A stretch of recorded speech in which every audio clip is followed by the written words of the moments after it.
Eh ben voilà, j'y ai pensé. Quand on part tard... On n'a pas d'embouteillage. Oh oui, papa, il pense vraiment à tout. Et bah quoi, c'est vrai. J'ai pensé au bouée, j'ai pensé à vider le frigo. J'ai pensé à vérifier la pression des pneus, j'ai pensé à faire tous les niveaux. Et sinon, papa, t'as pensé à t'arrêter? Mais t'as raison, ma chérie. Et si nous transmettions la bonne attitude? Sur un long trajet, une pause toutes les 2 heures. Assurance Prévention, une association de France Assureurs.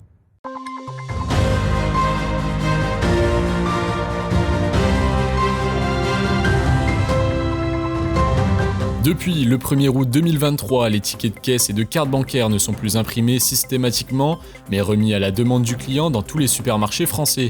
L'objectif de cette mesure, c'est de lutter contre la production de déchets, mais les habitués du ticket de caisse sont parfois un peu perdus. Depuis son ouverture en juin dernier, le centre aquatique de la Salamandre a accueilli des milliers de personnes, et pour faire passer un moment de plaisir à tous ces nageurs, des agents œuvrent en coulisses, nous les avons rencontrés.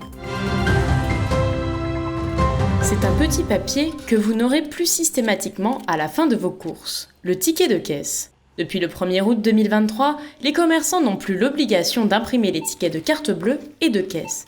Pour les récupérer, il faudra que le client les réclame. Alors il y a plusieurs possibilités. Soit le client ne veut pas de ticket de caisse, auquel cas il n'y en a pas. Soit on peut lui envoyer par mail ou lui mettre sur sa application Intermarché. Soit si en dernier recours il le veut, on peut encore lui imprimer. Désormais, les tickets seront donc disponibles en version numérique, le client pourra le recevoir par mail ou le télécharger sur l'application de la grande surface. Avec ce changement, les hôtesses de caisse doivent s'adapter et rassurer au mieux les consommateurs. C'est vrai que depuis 2-3 semaines, les clients se posent beaucoup plus de questions que d'habitude et nous demandent comment va se passer à l'avenir la suppression de tickets. Mais donc on essaye de les rassurer via l'application Intermarché, via notre page Facebook. Si ce changement n'impacte pas forcément les commerçants, la fin du ticket de caisse peut poser problème pour de nombreux consommateurs. J'aime bien regarder mon ticket, donc je suis un petit peu perdue, mais on m'a dit que si on le demandait, on pouvait l'avoir. Donc tout va bien.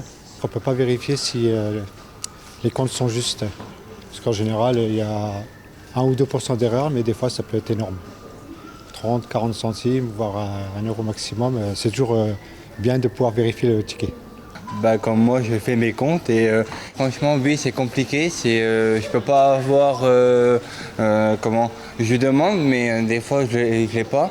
Alors, du coup, tant pis, je ne compte pas mes tickets de caisse et voilà. Prochaine étape, la fin des prospectus papier. Certaines enseignes comme Leclerc ou Intermarché ont déjà commencé au début de l'année. Ces magazines promotionnels seront désormais disponibles en ligne ou sur les applications des magasins. Dans ce centre aquatique Vitria, pendant que certains profitent pleinement des bassins, d'autres se démènent dans l'ombre afin que l'eau soit parfaite pour les nageurs. Nous retrouvons donc Romain dans les sous-sols de la Salamandre, un véritable dédale où se mêlent pompes et tuyaux. On vérifie tous les jours effectivement que tout fonctionne bien, qu'il n'y a pas d'imperfection, de remontée de défauts et que la chimie de l'eau soit parfaite pour le nageur.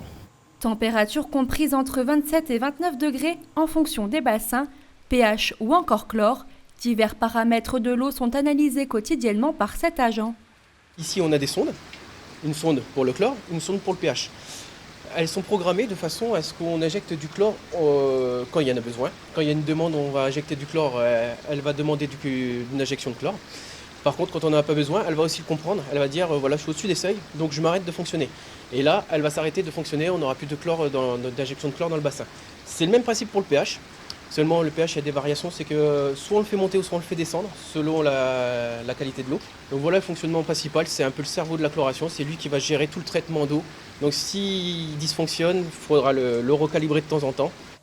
En plus de la qualité des 1000 m3 d'eau constituant la Salamandre, celle de l'air est également vérifiée dans cet espace qui se veut être un modèle en matière de performance énergétique. Toute l'étude a été faite là-dessus justement pour le traitement de l'air, le traitement de l'eau, parce que le chauffage c'est une chose, mais c'est surtout le traitement de l'air qui est le plus important. Il ne faut pas croire, ce n'est pas forcément le traitement de l'eau, c'est le traitement de l'air qui est le plus important dans un centre aquatique. Pourquoi du coup ? Eh bien parce qu'il faut le renouvellement vous n'avez pas de condensation, vous n'avez rien du tout, ce traitement, vous ne sentez absolument rien. Donc aujourd'hui, on a pris toutes les nouvelles énergies, ce qui était en cours, ce qui était en place actuellement dans tous les centres aquatiques. Depuis l'ouverture au public de la Salamandre le 13 juin dernier, presque 8000 personnes sont venues profiter de ce centre aquatique. Et on se quitte avec ces images des nouvelles fresques de la médiathèque de Saint-Dizier. Elles ont été peintes par des jeunes bragards lors d'un atelier avec l'illustratrice Lucie Maillot. Passez une bonne soirée sur Puissance Télévision, l'information continue, restez avec nous.